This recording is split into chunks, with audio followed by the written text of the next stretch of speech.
Stephen Kalinich, after all these years, we're doing an interview face-to-face. This is pretty exciting stuff for me. Yeah, instead of written or however we did it, I don't even remember. We're two old men now. When we started doing this, it wasn't so We're younger.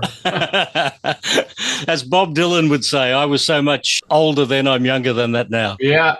Yeah. That's us. Well, Stephen Kalinich and friends, I Love My Life. This is an exciting project and something that has actually been quite a few years in the making, I guess half a decade in the making now, if we go back to when COVID started and the lockdowns began. Well, you know, I've done a few other records with Yo Mama, probably, but not Scrambled Eggs on Plowboy. But we didn't push. That was more rock and roll. That's the other side of me that you know, but I don't. A lot of my people that are my fans or that know me do not know. This one has been maybe 5-6 years in the making. Willie Aron and Milo Binder, who is also known as Todd Lawrence. That's his name before he's the artist Milo Binder that opened with Van Morrison and all those people. And because of circumstances in the family, he had to leave his full-time singing career, but he still does it, and he's an incredible artist. And they both produced this record. Todd wrote some of the songs with me. Yeah.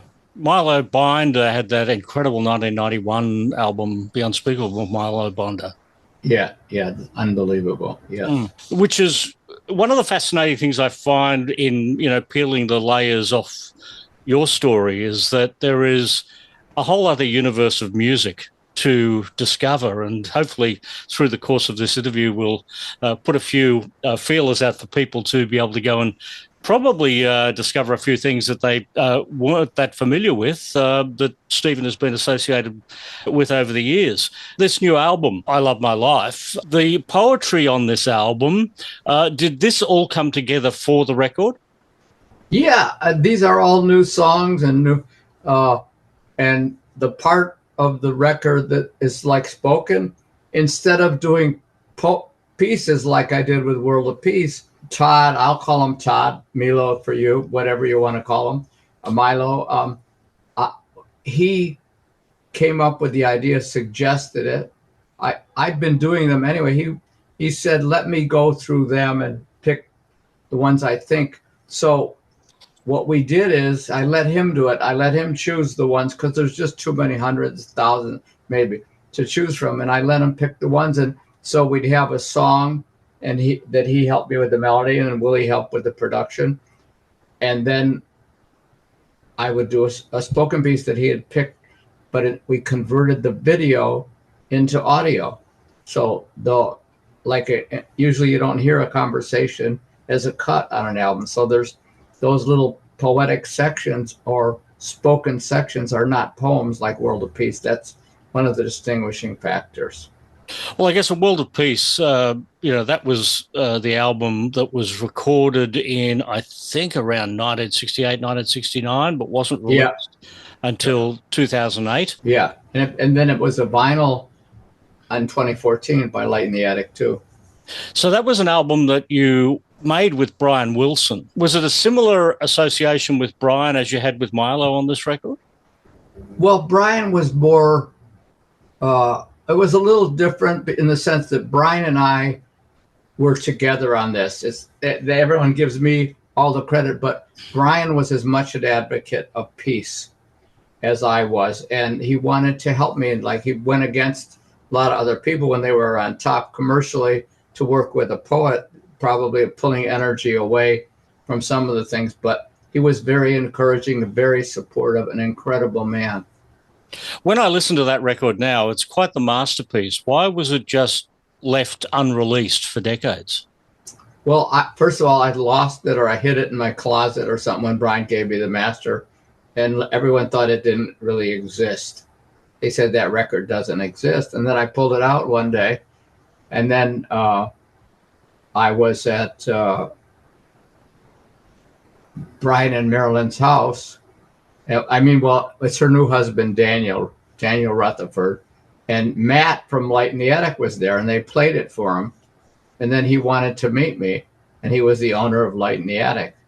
So we put it together, and then I got Billy Bentley to help me, and his wife did the art, most of the artwork, and my wife then, Renee, did the back art cover, and Missy, I call her name's Melissa Bentley. She did the cover, and that picture from the Santa Monica paper, the Evening Outlook, and she made it into an art piece, as you know, the one you like and that's my handwriting on the sides. And Billy Bentley helped me a lot to get that one going. And then Matt helped me. And by some fate, we got into, it did well as a record, but then we put the vinyl out and it sold out, I think, 2,000 copies the same day it got released, Record Store Day. And for a vinyl that old, it's like quite miraculous for a spoken word artist. The lyrics on that record are like, when I listen to them now, they speak as much to 2025 as they did to the late 1960s when you wrote them. Candy Face Lane, for instance, when you're talking on that, it's almost like mankind hasn't learned anything in 50 years. It was ahead of its time, or it wasn't quite time for it. The difference between that record and this one, or one of the differences, in those days, we were idealistic. We thought by putting good music and good thoughts that was good, and we were going to do something. But what I have learned, I can't speak. Brian is gone now, which I really miss him. One of the loveliest souls I ever worked with in my life. Such a kind being, such a goodness being. I would say that he instilled in me, when no one would even look at what I was doing, he encouraged me. And even though it was a non-commercial, just a fun thing, but to try and create some peace in the world.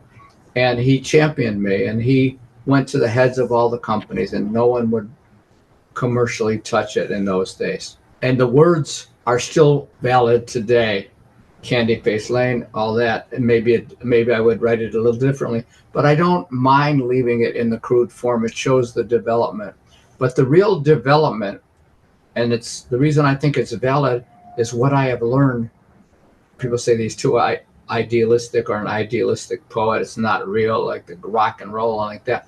But the thing is, I think it's very rock and roll in the sense that I learned that I still believe world of peace must come. But the difference is I realize you can't just write pretty songs. You have to act. You have to put peace into action in your own inner life and in the world. And another aspect of peace is be still. Like remember that one with Brian playing the organ and the piano, and I go out into the studio, be still, the version on the record, the spoken one. So we've gone in 60 years, we've gone from world of peace must come. Now we're more realistic. We realize it's not enough to write good thoughts and say nice things. You have to put your goodness into action, whether it's helping the hungry, whether it's helping the fire victims, whether it's creating peace, and to learn to become less reactive. Now, you're not going to get everyone, but so I think the message is just an extension of that message, but for our time, for now. Well, there's lots of great messages, and just words like, if you knew that every moment was now, would you worry about yesterday or tomorrow? A very simple line that you wrote decades ago, half a century ago, that still echoes today. It was first published in the 60s, and Weekly Unity, which was a magazine in Lee Summits from the Unity movement. I don't know if you remember understanding about that in the Midwest. And it was more like the connectedness of all living things. And, maybe if you didn't even believe in God, you could probably believe in stillness. But I got the original idea from the Old Testament, be still and know that I'm God. Never got much credit that was my influence.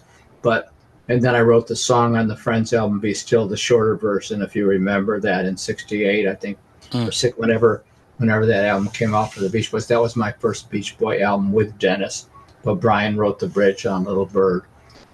So I was coming as a poet. I started out maybe not wanting to be an artist, but wanting to be an advocate for peace. I grew into being an artist. And then after Brian, I became friends with P.F. Sloan, and he also had the peace message, as you know, Eve of Destruction.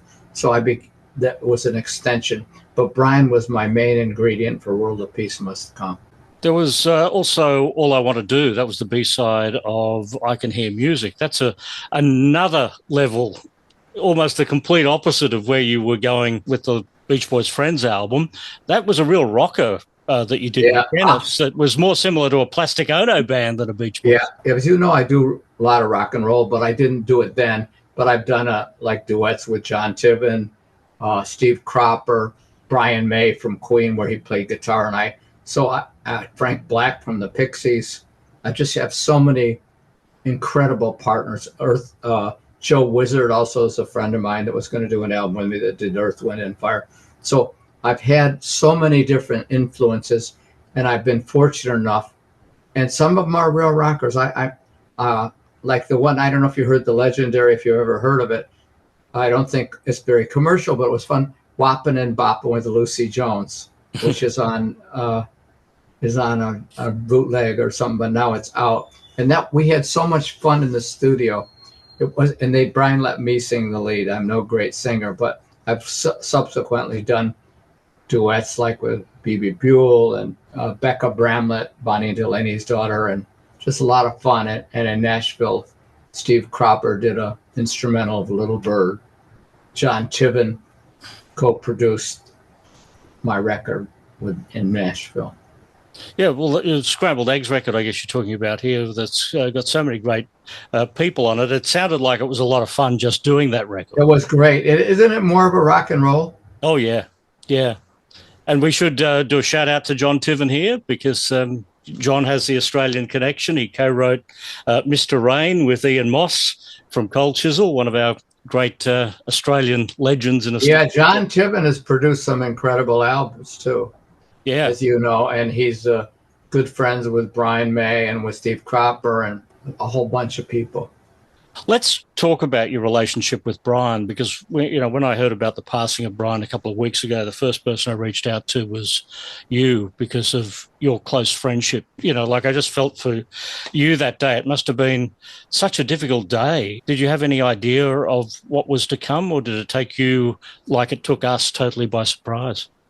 Well, I thought I was expecting him to stay around longer myself. I was, and I still am, disturbed.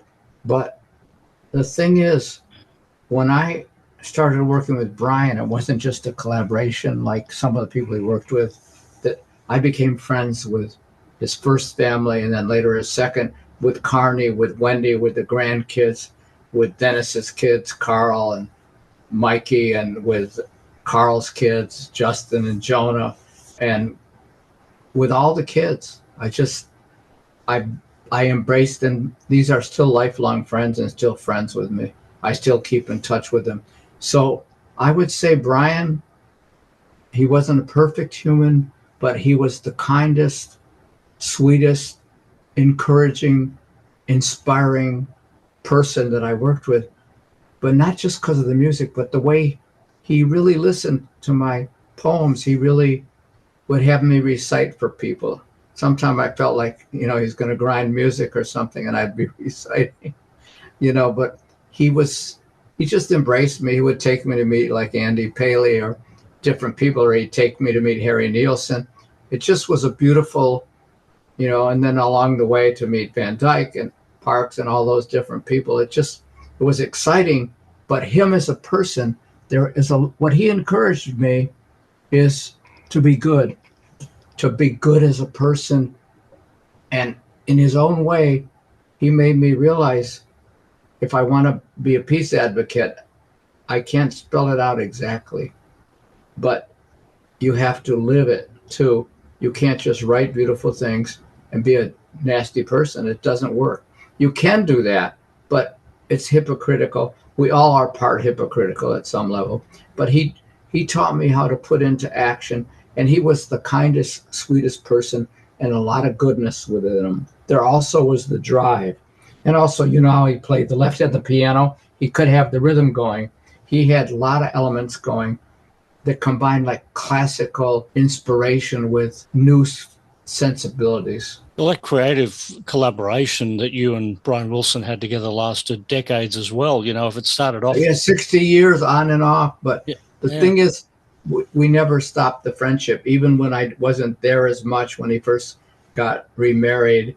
But I was there. And I think the McCartney one we did in 2004, not that long ago, the duet. And a lot of people had problems with that album at first, of getting it over my head.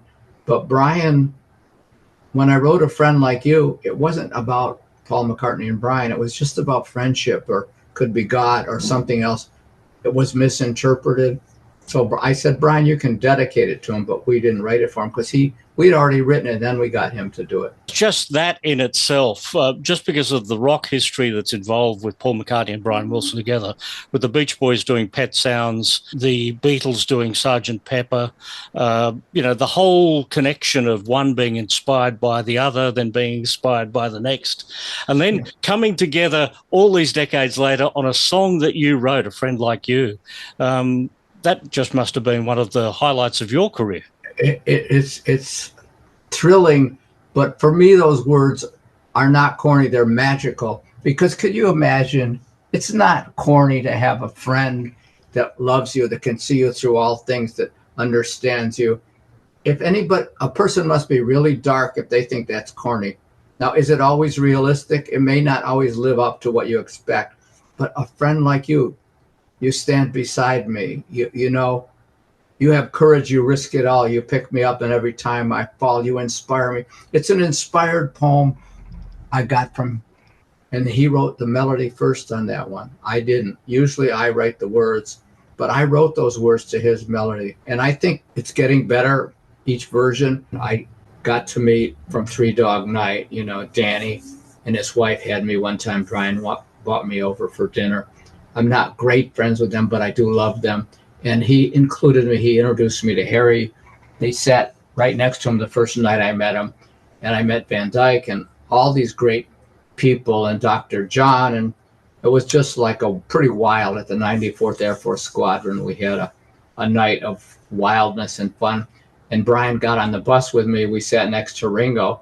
And Brian said, I don't want to stay on the bus. So I had a Mercedes with a sunroof. So we drove, followed the bus all the way, and Brian was, in those days, he was sticking his head out and waving at everyone, and then we went to the studio, and we went to this place called the 94th Air Force Squadron, and we had the party there, and we stayed a long time, and Harry and I really hit it off, and Harry introduced me to a lot of people. Every year they have a Nielsen tribute. Have you heard about it? No. And they ask me, I'll do a poem, because they usually do his songs. I've done a few times like that, but usually I do my own because he liked my poem. So I pick a poem, like The Magic Hand was the first one I did with Brian, that version, and I would do it at the event. And I just love carrying that name, Harry Nielsen and Brian. And there's so many great things, but Brian himself was a gem of a soul. And his soul was pure and good, and he wanted people to get along with each other. And he wanted peace and harmony in the world. And he had a lot of turmoil in his own life. What did you think of the movie Love and Mercy then? I liked some of it. I felt that it captured that part of the life. And Melinda did help a lot. But Marilyn is the most incredible person. Carney and Wendy's mother. The whole story. And all, there's all kind of problems. There's different things. But the overall story is that Brian Wilson did triumph. Sure, he heard voices, he did things, but through all the adversity, he gave such a positive message and vibration to the world through his music, but through his being. Because anyone that can, all those thousands of people, like those kids all started from Brian and Marilyn and on, and then they adopted more, included more, and then all the thousands of family, friends, that was all because of one. Well, also, Mike Love is an incredible lyricist, doesn't get enough credit too, from my view, because he took the everyday life, people in gas stations and like that everyone knows, and it made it into an art form.